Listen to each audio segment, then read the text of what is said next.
ಸಾರಿ ಅಮ್ಮ, ನಂಗೆ ತುಂಬ ಕಷ್ಟ ಆಗ್ತಿದೆ. ಈ ಜೀವನನೇ ಬೇಡ ಅನಿಸ್ತಿದೆ. ಒಂದಲ್ಲ ಒಂದು ಪ್ರಾಬ್ಲಮ್ ಶುರುವಾಗುತ್ತೆ.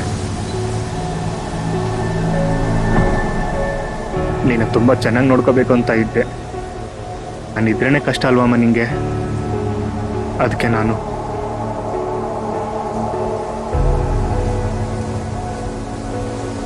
ನನಗೆ ಬದುಕೋ ಆಸೆ ಇಲ್ಲದೆ ಈ ನಿರ್ಧಾರ ತಗೊಂಡಿರೋದು.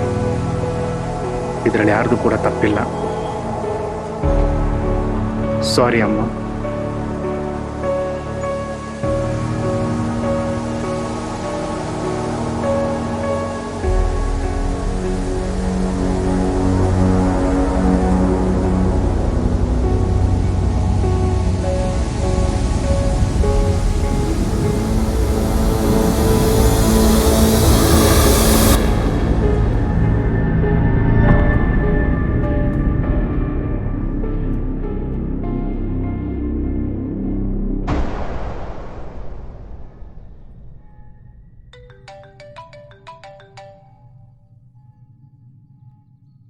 ಹಲೋ, ಏನೋ ಇವಾಗ ಜ್ಞಾಪಿಸ್ಕೊಂಡಿದ್ಯಾ?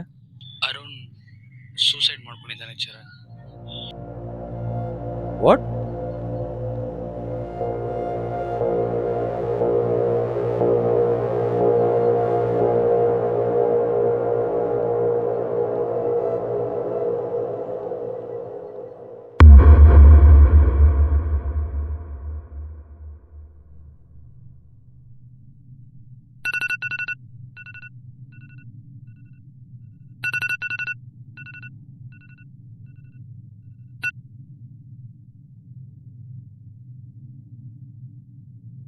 ಯಾವಾಗ? ಮೊನ್ನೆ ನನ್ನ ರೂಮ್ ಬಂದು ಹೋದ್ಮೇಲೆ ಪೆನ್ ಡ್ರೈವ್ ಕಾಣಿಸ್ತಾ ಇಲ್ಲ. ನನಗೆ ಯಾಕೋ ಬೇಕು ನಿನ್ ಪೆನ್ ಡ್ರೈವ್?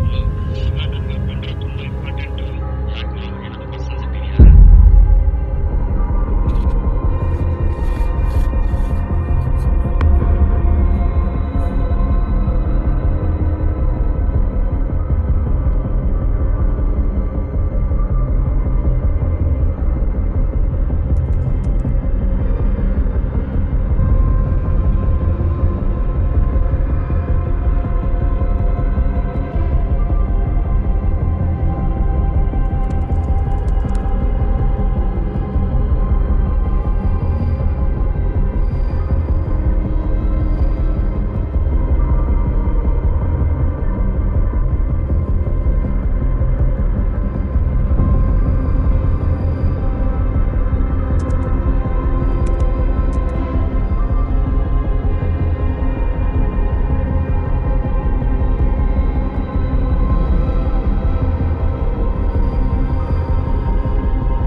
ಅರುಣ್ ಲವ್ ಮಾಡಿದ್ದು ಈ ಹುಡುಗಿನ?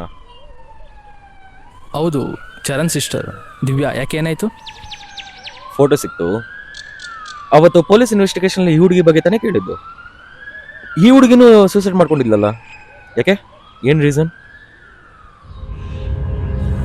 ರೀಸನ್ ಏನಂತ ಗೊತ್ತಿಲ್ಲ. ಪೊಲೀಸ್ ಕೇಸ್ ಆಯಿತು. ಯಾವುದೇ ರೀತಿ ಡೆತ್ ನೋಟ್ ಅಂತೂ ಸಿಗಲಿಲ್ಲ. ಬಟ್ ಶಾಕಿಂಗ್ ಏನಂದರೆ, ಪೊಲೀಸ್ ಇನ್ವೆಸ್ಟಿಗೇಷನಲ್ಲೇ ನಮಗೂ ಗೊತ್ತಾಗಿತ್ತು ಈ ದಿವ್ಯಾ ಮತ್ತು ಅರುಣ್ ಇಬ್ಬರು ಲವ್ ಮಾಡ್ತಿದ್ದಾರೆ ಅಂತ. ಅರುಣ್ನ ಕರ್ಕೊಂಡೋಗಿ ಪೊಲೀಸ್ನ ಸಕ್ಕ ಟಾರ್ಚರ್ ಕೊಟ್ಟರು. ಇಬ್ಬರು ಏನಾದರೂ ಗಲಾಟೆ ಮಾಡ್ಕೊಂಡಿದ್ರ, ಆ ಬೇಜಾರಿಗೆ ಏನಾದರೂ ದಿವ್ಯಾ ಸೂಸೈಡ್ ಮಾಡ್ಕೊಂಡ್ಲಾ ಅಂತ. ಅದಾದಮೇಲೆ ಚರಣಪ್ಪ ಅಮ್ಮನೇ ಕೇಸ್ನ ಕ್ಲೋಸ್ ಮಾಡಿಸಿದ್ರು. ಅಂದರೆ ಈ ಕೇಸು ಕೋರ್ಟ್ ಅಂತೆಲ್ಲ ಓಡಾಡೋಕ್ಕಲ್ಲ ನೋಡು, ಮೊದಲೇ ಮಿಡಲ್ ಕ್ಲಾಸ್ ಫ್ಯಾಮಿಲಿ. ಇವತ್ತಿಗೂ ದಿವ್ಯಾ ಯಾಕೆ ಸೂಸೈಡ್ ಮಾಡ್ಕೊಂಡ್ಲೋ ಗೊತ್ತಿಲ್ಲ. ಚರಣ ಕೂಡ ಕೇಳಿದೆ, ಬಟ್ ಅವನು ಏನು ಹೇಳಿಲ್ಲ. ಏನೋ ಪರ್ಸ್ನಲ್ ಇರಬೇಕು ಅಂತ ನಾನು ಮತ್ತೇನು ಕೇಳಕ್ಕೆ ಹೋಗಲಿಲ್ಲ. ಇವಾಗ ನೋಡಿದ್ರೆ ಇವನು ಸೂಸೈಡ್ ಮಾಡ್ಕೊಂಡಿದ್ದಾನೆ. ಒಳ್ಳೆ ಪ್ಲ್ಯಾನ್ ಪ್ರಕಾರ ಎಲ್ಲ ಸರಿ ಒಂದು ಶಾರ್ಟ್ ಫಿಲ್ಮ್ ಮಾಡಂತಿದ್ವಿ. ಇವಾಗ 2 ಮಂತ್ಸಿಂದ ಚರಣ್ ಕೂಡ ಎಲ್ಲರನ್ನ ಕರೆಸಿ ಶೂಟ್ ಶುರು ಮಾಡ್ದ. ಶೂಟೆಲ್ಲ ಕಂಪ್ಲೀಟ್ ಆಗಿತ್ತು, ಬಟ್ ಒಂದು ಶಾಟ್ ಮಿಸ್ ಆಗಿತ್ತು. ಅದೇ ಲೊಕೇಶನಲ್ಲೇ ರೀಶೂಟ್ ಮಾಡೋಣ ಅಂತ ಹೋದಾಗ ಚರಣ್ ಲೊಕೇಶನ್ಗೆ ಹೋಗೋದಕ್ಕಿಂತ ಮುಂಚೆ ಅರುಣ್ ಸೂಸೈಡ್ ಮಾಡ್ಕೊಂಡಿದ್ದ. ಇನ್ನೂ ಆ ಕೇಸ್ ನಡೀತಾನೆ ಇದೆ. ಚರಣ್ ಅವಾಗವಾಗ ವಿಚಾರಣೆಗೆ ಅಂತ ಕರೆಸ್ತಾ ಇರ್ತಾರೆ. ಇದೆಲ್ಲ ಯಾವಾಗ ಮುಗೀತಾ ಗೊತ್ತಿಲ್ಲ. ಏನು ಸಡನ್ನಾಗಿ ಇದೆಲ್ಲ ಕೇಳ್ತಾ ಇದೆಯಾ? ಏನಿಲ್ಲ, ಫೋಟೋ ಸಿಕ್ಕಿತ್ತಲ್ಲ, ಈ ಹುಡುಗಿನೇ ಇರ್ಬೋದಾ ಅಂತ ಕೇಳಿದೆ.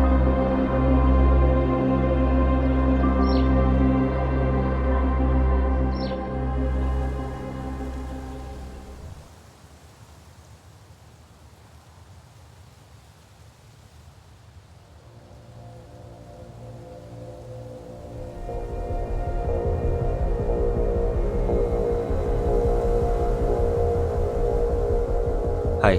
Hi bro. ನಿತಿನ್ ಹೇಳ್ತಿದ್ದ, ನೀವೇನೋ ಹತ್ರ ಮಾತಾಡೋದು. ಅದೇ ಬ್ರೋ, ಅರುಣ್ ಬಗ್ಗೆ ಸ್ವಲ್ಪ ಮಾತಾಡಬೇಕು. ಬ್ರೋ ಪ್ಲೀಸ್, ಅದ್ರ ಬಗ್ಗೆ ನನ್ನ ಹತ್ರ ಈಗೇನು ಕೇಳಬೇಡಿ. ಆಲ್ರೆಡಿ ಪೊಲೀಸ್ ಅವ್ರು ಇನ್ವೆಸ್ಟಿಗೇಷನ್ ಅಂತ ತುಂಬ ತೊಂದರೆ ಕೊಡ್ತಾರೆ. ನೀವು ಅದ್ರ ಬಗ್ಗೆನೇ ಕೇಳಬೇಡಿ. ನನಗೆ ಗೊತ್ತು ನೀವು ಮತ್ತು ಅರುಣ್ ತುಂಬ ಕ್ಲೋಸ್ ಫ್ರೆಂಡ್ಸ್ ಅಂತ. ನಿಮ್ಮ ಬಗ್ಗೆ ತುಂಬ ಸಲ ಹೇಳಿದ್ದಾರೆ. ನಾನೀಗ ಅದನ್ನೆಲ್ಲ ಮರಿಬೇಕು ಅಂತಿದ್ದೀನಿ. ನಾನೆಲ್ಲ ಹೊರಡಬೇಕು ಬ್ರೋ. ಸಾರಿ. ನನ್ನ ಹತ್ರ ಅರುಣ್ದೊಂದು ಪೆನ್ ಡ್ರೈವ್ ಇದೆ. ಅದರಲ್ಲಿ ಅರುಣ್ದು ನಿಮ್ಮ ತಂಗಿದು ವಿಡಿಯೋ.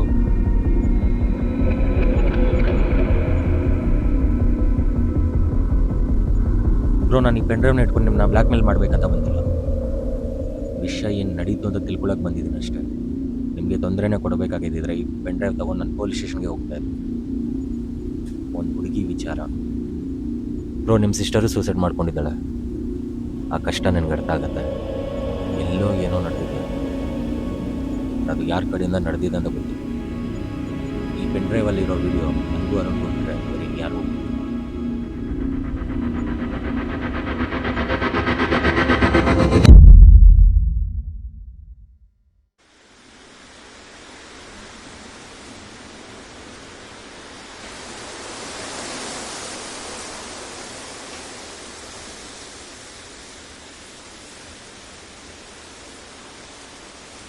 ಕಟ್.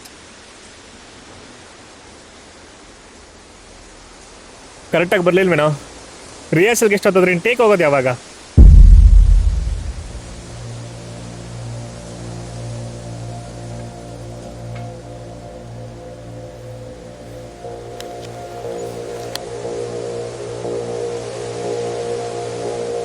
ಇನ್ನು ಎಷ್ಟೊತ್ತು ಮಗ?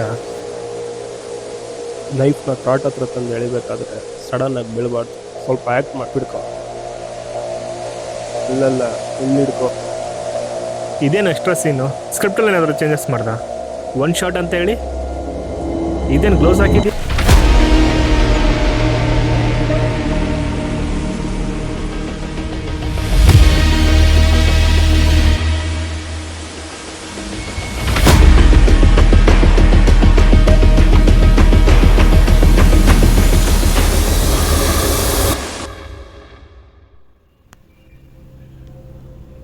ಅಮ್ಮ, ಅಪ್ಪ, ಸಾರಿ. ನಾನು ಅರುಣ್ನ ಲವ್ ಮಾಡಿ ತಪ್ಪು ಮಾಡಿದೆ. ಅರುಣ್ ನಾನು ಅವನು ಇದ್ದ ಪ್ರೈವೇಟ್ ವಿಡಿಯೋಸ್ ಇಟ್ಕೊಂಡು ಡೈಲಿ ರೂಮಿಗೆ ಬಾ ಅಂತ ಫೋರ್ಸ್ ಮಾಡ್ತಾನೆ. ಏನು ಮಾಡಬೇಕು ಅಂತ ಗೊತ್ತಾಗ್ತಿಲ್ಲ. ಚರಣ್ ಹತ್ರ ಹೇಳ್ತೀನಿ ಅಂದರೆ ಹೇಳಿದ್ರೆ ವಿಡಿಯೋಸ್ ಎಲ್ಲ ವೆಬ್ಸೈಟಲ್ಲಿ ಹಾಕ್ತೀನಿ ಅಂತ ಎದುರಿಸ್ತಿದ್ದಾನೆ. ಒಳ್ಳೆ ಹುಡುಗ ಅಂತ ಇಷ್ಟಪಟ್ಟೆ, ಆದರೆ ಅವನನ್ನು ಯೂಸ್ ಮಾಡ್ಕೊಳ್ತಿದ್ದಾನೆ ಅಂತ ಗೊತ್ತಿರಲಿಲ್ಲ. ಚರಣ್, ಸಾರಿ. ಅಮ್ಮ, ಅಪ್ಪ, ಸಾರಿ, ನನ್ನ ಕ್ಷಮಿಸಿ.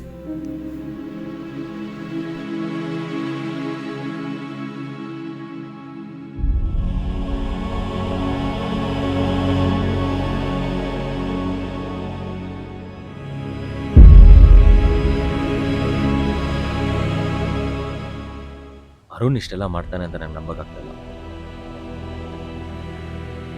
ಒಬ್ಬ ಅಣ್ಣನಾಗಿ ನೀನು ಮಾಡಿದ್ದು ಸರಿ ಅನ್ಸುತ್ತೆ. ಒಬ್ಬ ಫ್ರೆಂಡ್ ತಂಗಿನ ಯೂಸ್ ಮಾಡಿಕೊಂಡು ನಿಮ್ಮ ಜಾಗದಲ್ಲಿ ನಾನೇ ಇದ್ದಿದ್ರು ಇದನ್ನೇ ಮಾಡ್ತಾ ಇದ್ದೆ. ಈ ಕೇಸ್ ಎಲ್ಲಿವರೆಗೂ ಹೋಗುತ್ತೆ ಅಂತ ಗೊತ್ತಿಲ್ಲ. ಈ ಕೇಸಲ್ಲಿ ನೀವು ಸಿಕ್ಕಾಕೊಂತಿರೋ ಇಲ್ವಾ ಅಂತಲೂ ಗೊತ್ತಿಲ್ಲ. ಇದು ನಿಮ್ಮ ಹತ್ರನೇ ಇರಲಿ. Thank you.